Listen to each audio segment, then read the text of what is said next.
আমরা বাঙালি ভর্তা বলতেই জিভে জল চলে আসে, তাই না? ভর্তা পছন্দ করে না এমন ছোট বড় খুব কমই মানুষ পাওয়া যায়। আসসালামু আলাইকুম everyone, welcome back to my channel. আমি আজকের পর্বে চিংড়ি বালাচাওয়ার একটা ভর্তা রেসিপি শেয়ার করছি, যেটা খেতে খুবই মজাদার হয়ে থাকে। চলুন তাহলে দেখে নেওয়া যাক আজকের রেসিপি। এখানে আমি 1 কাপ পরিমাণে চিংড়ি বালাচাও শুটকি নিয়েছি।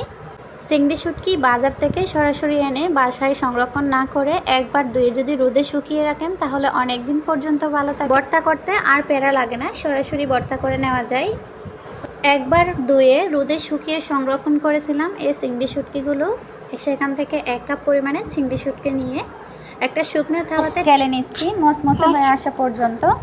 আজকের পর্বে আমি যে ভর্তাটা করে দেখাবো সেটাতে কোনো তেল প্রয়োজন নেই, মানে তেল দিয়ে এই চিংড়ি শুটকিটা ভাজার কোনো প্রয়োজন নেই। অল্প কিছুক্ষণ ভাজার পর দেখতেই পাচ্ছেন চিংড়ির কালারটা কিন্তু চেঞ্জ হয়ে আসতেছে। এই পর্যায়ে একটা চিংড়ি হাতে নিয়ে দেখবেন মচমচে হয়েছে কিনা, তারপর চুলা থেকে নামিয়ে নেবেন। সেম প্যানে দিয়ে দিচ্ছি সামান্য পরিমাণে সরিষার তেল।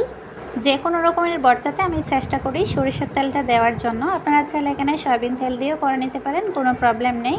এখানে আমি প্রয়োজন মতো কয়েকটা শুকনা জাল দিয়ে লালচে কালার করে ফুটিয়ে নিলাম। এবার দিয়ে দিচ্ছি হাফ কাপের মতো পেঁয়াজ রসুন কুচি, লাল সবুজ 2-3টা কাঁচা জালও দিয়ে দিচ্ছি। কাঁচা জাল আর শুকনা জালের সমন্বয়ে যে কোনো ভর্তাই ফ্লেভারফুল হয় আর খেতে খুবই ভালো লাগে, আপনারা ট্রাই করে দেখতে পারেন।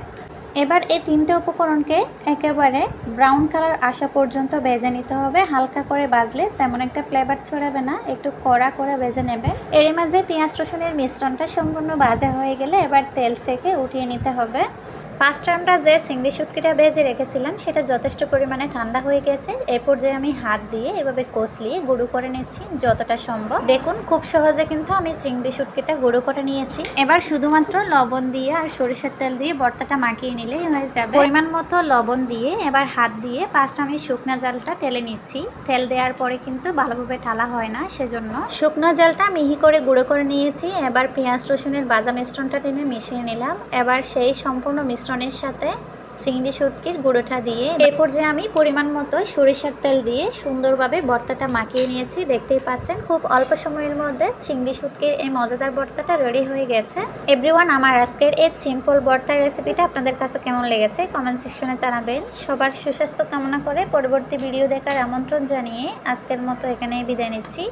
আল্লাহ হাফেজ, আসসালামু আলাইকুম।